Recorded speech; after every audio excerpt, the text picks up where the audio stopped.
Hey, it's Aaron with the Mowing in the Dark Lawn Care Podcast. Hey, this is Tony's Lawn Care Talk. Hey guys, Cameron here with the Lawn Care Life in Missouri. Hey guys, this is Dan White with Lawn Care Unscripted. What up guys, it's Phil with Phil's Lawn Care. And you're listening to the Turf Nerds.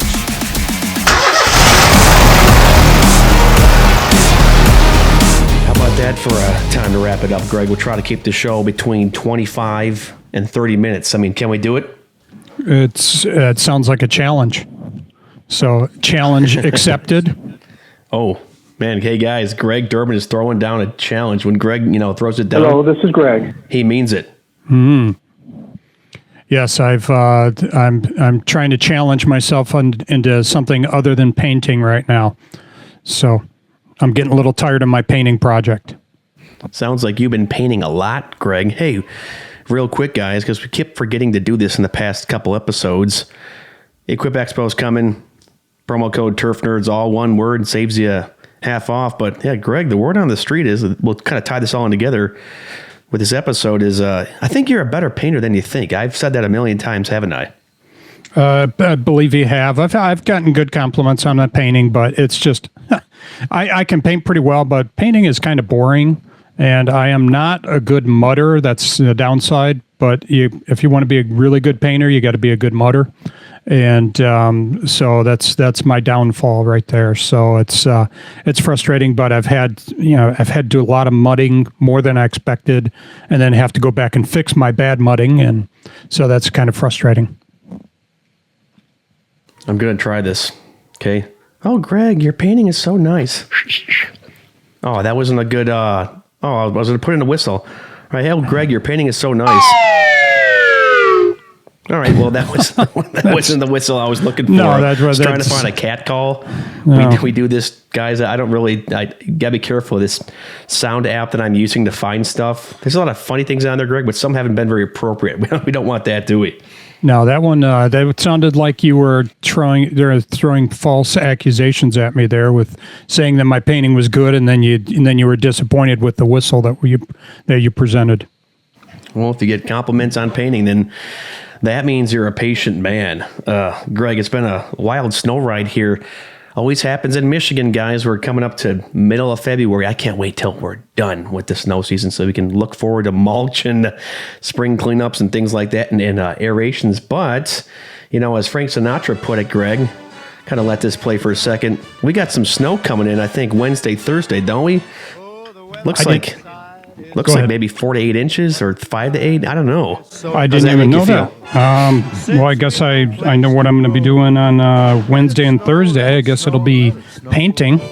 So, although if you DoorDash, you can make pretty good money on those days. Yeah. Oh, wait. Gotta go Dash right now, guys. Man, this will never get old on this show. We'll still use the DoorDash drop during the mowing season. Like, we're sitting there mowing and all of a sudden, got to stop mowing. Got an order. Got to go get it. Sometimes on those mowing days, on the really hot ones, you'd rather be dashing instead. But what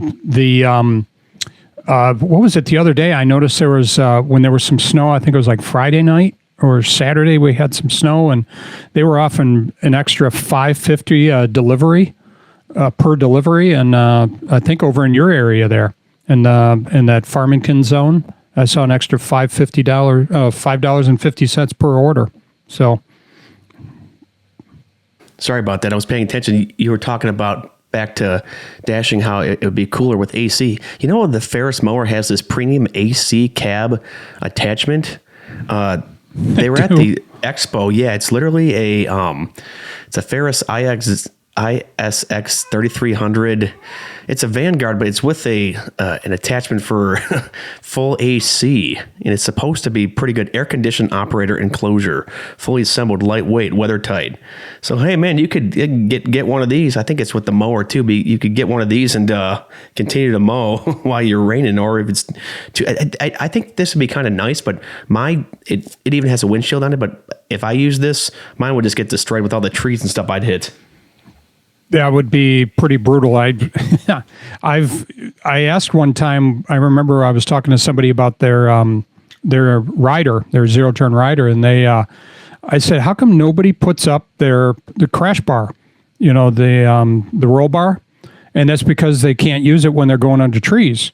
So nobody ever puts up their roll bar on their mowers. So it kind of defeats the purpose of having a roll bar. But like you just said, you're going to trash. You could potentially trash that thing as long as if you know you're in an open area.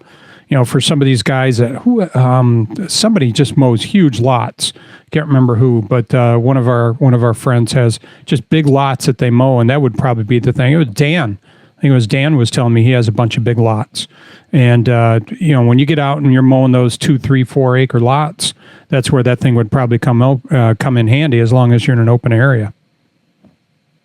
Yeah, you took the words out of my mouth. I was just thinking, you know what? If you're doing acreage, there's guys who listen. You guys down there in the South. I mean, we have them up here though. But I mean, look at Cameron Duncan in the lawn care life. And oh wait, I got to hit it, guys. I almost didn't. Oh man, I am not prepared. Oh, I don't know what that was. Hold on. Oh. You're getting some echo going on there. I am. Oh, okay. Cameron with the lawn care life. Zuri. Anyways, this would be cool, but I just think a AC unit on a mower would just get trashed, and I wonder what the maintenance would be on that. But anyways, yeah, we got 5 to 8 inches coming in Wednesday into Thursday. I was out about 13 hours with the guys the other day, guys. We had a 2-inch storm came in and took care of that. And Greg, I said once, I'll say it again. I am really tired today. So, but also painting makes me tired. But I think we got a pretty good episode coming down the I guess lawnmower trailer. Oh, well, that's my son in the background. That's distracting again. Anyways, guys. So I thought it was one of your sound effects. I know. I've been doing a lot of thinking though, guys, and this show can be tailored for. It's more tailored for the solo guys, but also the guys who have crews though too. We want to talk about realistic lawn care goals for this upcoming year, because I've been doing this for 15 years, guys, and I've been there and I've done that, and it's really the first question I kind of want to ask, and we can riff on this, Greg, is aside from mowing, I mean, what services do you offer? And it largely depends on your local area and the types of lawns you service, because our business primarily we focus on mowing, but mowing alone, it doesn't really yield very high profit. Like our profit margins aren't very good. So I mean, this would be a call for us to aim to expand our services, Greg, and we've expanded our services, but we keep our services pretty tight, Greg. Like we don't offer 50,000 things, right? No, I offer mulch and hedge trimming. We put down mulch. We do a hedge trimming, and so those are really important because you already got the built-in client for it. That's the nice part, is they're usually when you're mowing somebody's lawn, they're going to ask you, hey, can you do these? Can you put down mulch for me, or can you trim my hedges? And that's good money. You can make decent money doing that, and not a hard job. Mulch can be a little bit more difficult, but you and I have teamed up on jobs before, and that's been kind of nice to be able to do that, and gives you somebody to talk to. And you could almost challenge each other, and that's the fun part about that, is you could challenge each other and see who could do more or move a little bit faster. How many wheelbarrows did you move? Exactly, and getting into mulch and even hedge trimming and maybe cutting some low-hanging limbs on trees, it's relatively pretty low cost getting into it. And as we said this before in past and previous shows, and as we're getting closer, we need to consider what we're good at with adding on additional services. Obviously, honing your craft, get really good on mowing. But over the years, I've seen businesses that offer a lot of things, variety of services, but is that always kind of practical? And I mean, are you aiming to stay solo, or do you want to get into a bigger company? Because I've seen it, Greg, and I've heard it in the industry, and you could probably agree. I don't think there's many people starting out who can get a lawn mowing company up to 4 crews in the period of 5 years, especially in this economy right now. I think very few get like $1 billion or $1 million lawn care business quickly. That'll take some time. But the problem is, though, you can't find any good help, and that's just no knock on to not trying it. It just seems to be more heartache than anything. Very few guys, I'd say, get big. It's tough to get the right people to work for you. You've got, you'll have the college kids come home for the summer, and the issue you have with that is they go back to school in the fall, and now all that work that you've built up, it's tough to keep up with it because you don't have all those people helping you out now. And then you got people that want to take time off, and it's hard. Granted, it's nice if you can take time off. Shell and I were just talking the other day about trying to go out and visit Miles out in August in Colorado, but and she wants to try and do it in the summer. I said, well, maybe in August, and that's when the grass will slow down a little bit. I'll buy me an extra day, but that's going to be that's a little bit tougher to do. It is, and I'd encourage you guys to go on Google and find some bigger lawn care businesses in your area and just look to see what they offer and kind of try to hone that in for a solo operator. We just started out with mowing, Greg. As I said, you can never make it on mowing alone unless you're super dense, which I have some areas that I'm super dense, but see what other guys do. From the start, I always knew that I'd offer hedge trimming. It's fairly easy to pick up and do, and then you can hone that craft. And then mulch, given really low cost startup. And I tacked on an aerator, which that was a tad higher cost to start that up. But then the profit margins yield so well on an aerator that it'll pay for itself. You, Greg, as we've been talking about earlier on this episode, is painting. You can paint well with inexpensive brushes. Half the deal with painting, Greg, as you would say, it's just a skill. You could take some lousy brushes and still do a good job painting up. But I do understand that you probably want decent brushes, but painting, Greg, that's a service that you've offered to your clients, and people have took you up on that, haven't they? It's nice to be able to have that extra cash cow, if you will, but it's. The only problem for me is, like I said earlier, is just I can paint. It just kind of gets boring, and it depends on the job what you're going to like. I had one client that it was a real easy paint job, and I liked doing that one. That was just I didn't have to deal with it a whole lot. It was pretty easy. I was by myself. He had an apartment complex, and he'd have some openings, and he'd have me go in there and freshen them up for him. So that was nice to be able to do that, and it just kind of depends on the job you're looking at, what you're going to do. When I first started, I was actually doing some painting in the fall outside for that same client, and that worked out pretty nice. But if you're once you get going in the lawn business, your painting is really relegated to the winter. It is. But if you do have some weekends open, that's where you can line up the mulch jobs and hedge trimming. But did you ever do any painting during the summer or the spring when you're kind of busy with mowing, Greg, or is it just too tough to schedule out jobs like that?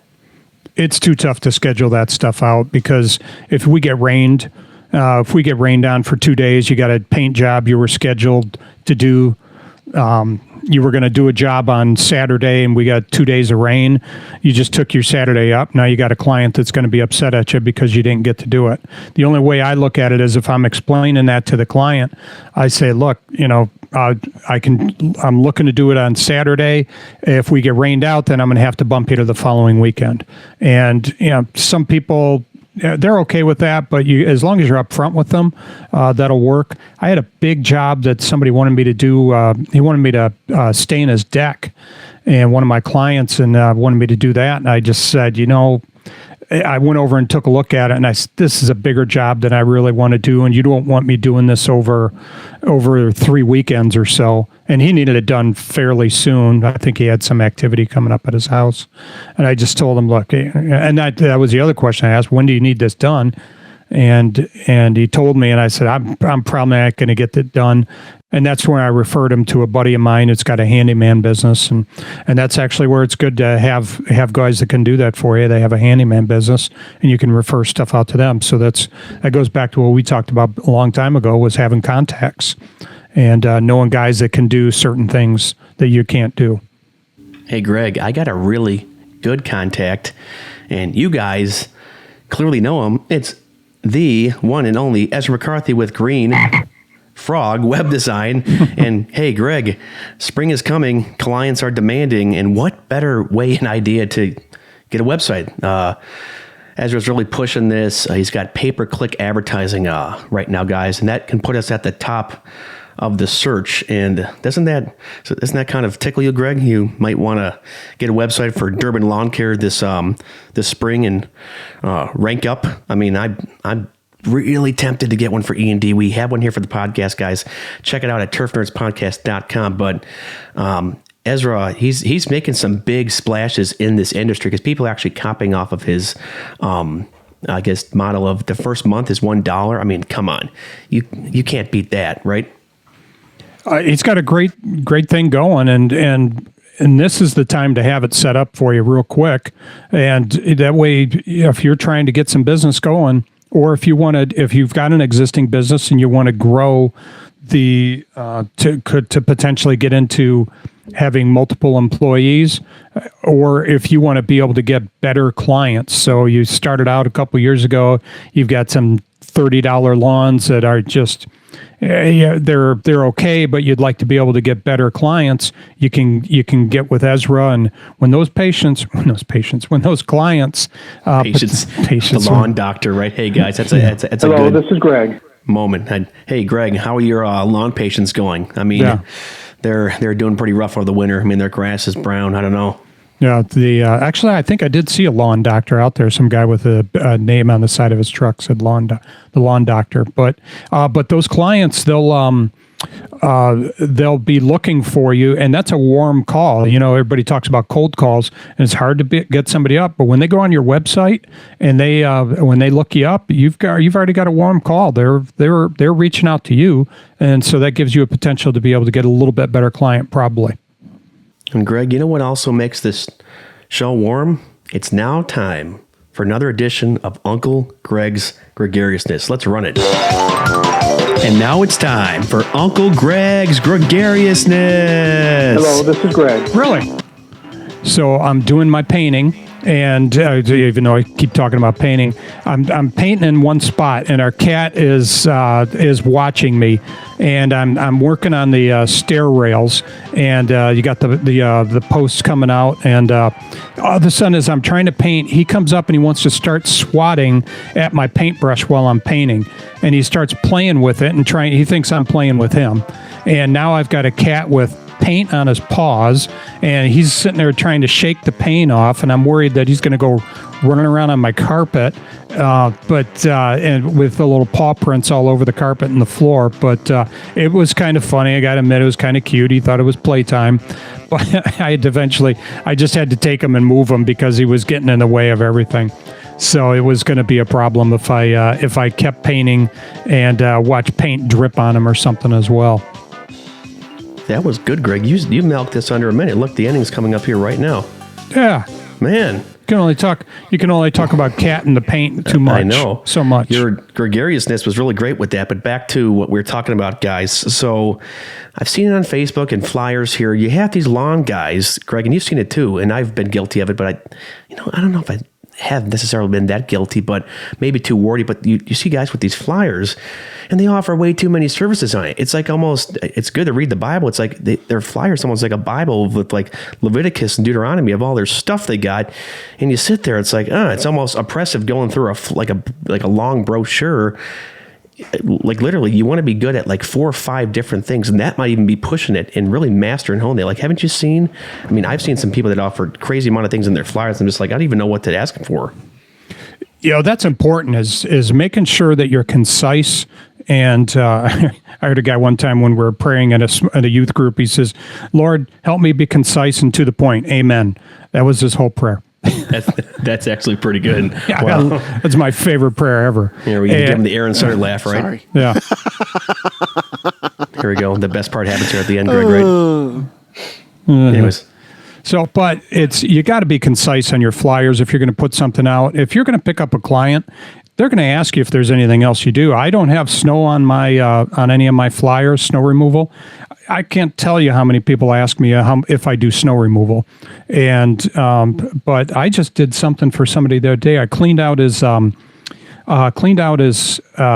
dryer vent, and I have the tool to be able to do it. And so he reached out to me, and I put something on the Nextdoor app a couple years ago, actually, and he found it on there about cleaning out his dryer vent. But that was something I was able to do. And then he started asking me about lawn mowing and snow plowing and all kinds of stuff. So if you're concise on that flyer, I mow, I hedge trim, I mulch, and something 4 or 5 things on there. If you pick up that client, they're going to ask you for other stuff as well.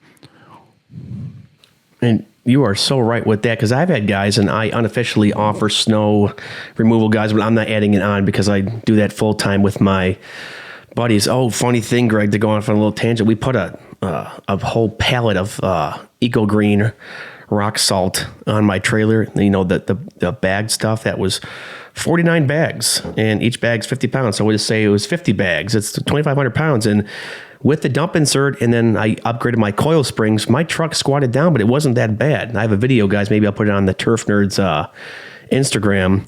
But people ask, though, they ask a lot. I mean, I really try to just stick to, I cut the grass, full service with that. I do mulch, I do hedge trimming, and then just refer out, and then you can ask, for finder fees. But the problem is, though, Greg, and what I've noticed, though, too, with guys that offer a whole bunch of services, and I can riff on this for a while, is that, because you see it on the local groups and the national Facebook groups, is you see these guys, and I do lawn care, I do power washing, I do painting, I feed cats part-time, I groom dogs, I lay concrete. Well, they do all this stuff, and you see their work, and not to toot our own horns, you realize that they're not really good at anything they do.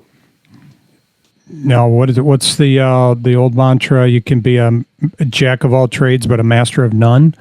And especially on the lawn, you want to make that lawn look good. At least that's what we look at the stripes, and if we want to make that lawn look good, do the job and do it so that it looks really good, and you have opportunities to be able to bring additional business. But if you start adding 30 different, 15 different things that you do for them, that's going to spread you kind of thin, and you're not going to necessarily be you're going to be a jack of all trades and a master of none. So focus on what you want and what you want to do, what you like to do, and go from there.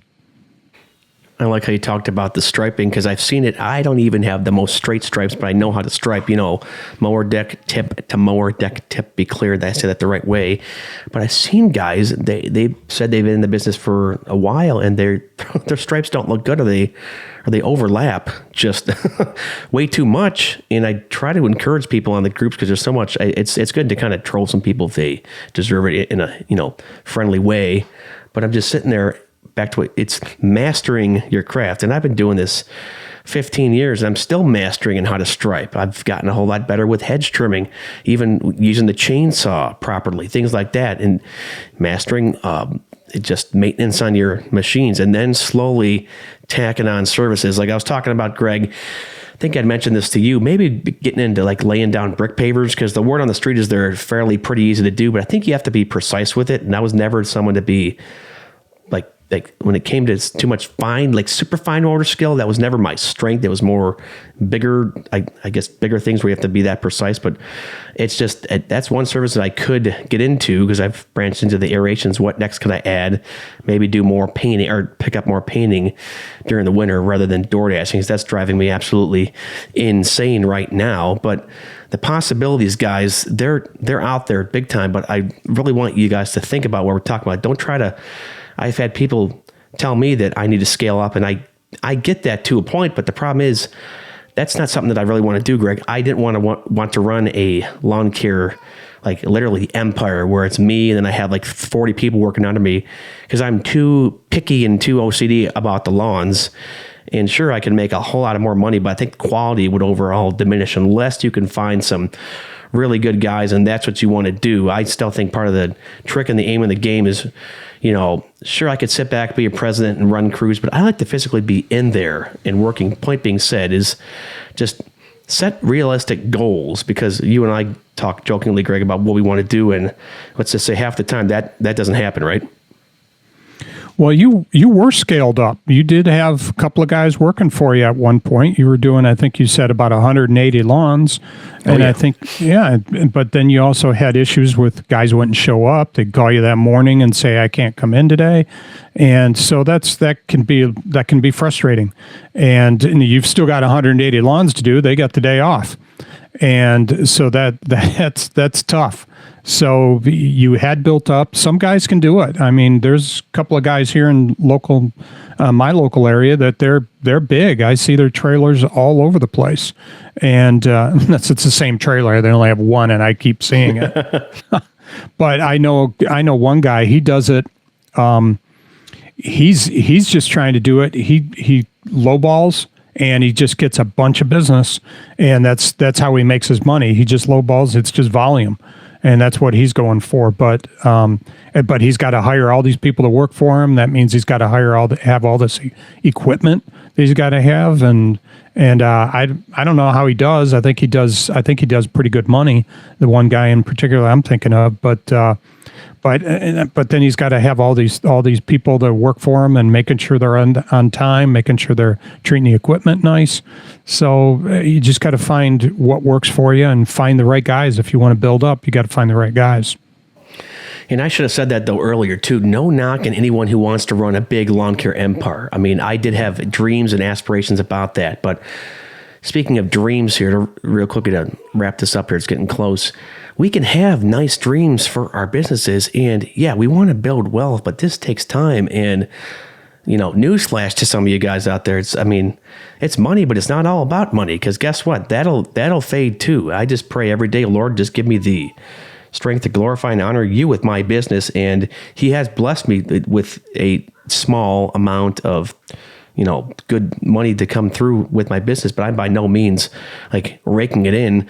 Some guys get this thing, like I think some of the lawn care influencers, not us, but Lord willing, not us, Greg, some of these bigger guys, I won't name names, but they just talk about just so much wealth with the lawn care business and all this stuff. And I feel like there's a disconnect with kind of the down to earth. Hey, yeah, sure. I mean, that's what comes with it, but don't just solely think on money or you're going to crash and burn. There's so much more to, life than that. Yeah, I want to grow my business. I want to make sure that I'm providing for my family and doing the things I need to do. But there's also a little bit of sanity that comes with it. When I have, if I have too many people working for it, if I've got too much in the fire, it can get difficult trying to deal with all that stuff. So I am, granted, I want to grow my business. I'm hoping to be able to make a little bit more this year if I can, and good for me. But it's also, I want to make sure that I'm taking care of myself, taking care of my mind as well. And like you said, it's your relationship with the Lord. What are you doing with your relationship? If you're pursuing the money goal, are you leaving somebody behind? And that's important for us to remember as well. And that's perfectly said. Real quick, guys, we have the obligatory Cousin Kenny drop. Hey guys, it's Cousin Kenny. And why don't you close us out with a short flare prayer? Wow, I can't talk. The floor is yours, Greg. Hey, did we mention the expo and the Turf Nerds discount?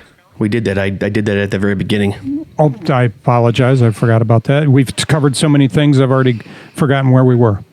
That's totally okay. That's half the problem. I have all these great ideas on the show, guys, and then I get talking, and in the middle of my conversation, I forget what I'm going to say, which is pretty funny. Wow, funny. That's a new word. But guys, if you want a Turf Nerds sticker, they're free. FREE. Send an email to turfnerdspodcast@proton.me. Greg Durbin, the floor is yours. Heavenly Father, I want to thank you for our time today, for the things that you do for us, and keeping us safe, protecting us over the winter, providing for us, for those guys that are out there working, doing their odd jobs. I pray that you take care of them, help them find the work that they need to do. And Lord, I pray that you keep us focused on you and making sure that we're leaning toward you in those areas that you want us to focus on. Pray that we have opportunities to share with our clients, and I pray that we're being a blessing to those out here listening to us. Thanks for all you do for us, and for loving us, caring for us, and showing us your Son and what he did for us. In Jesus' name, amen.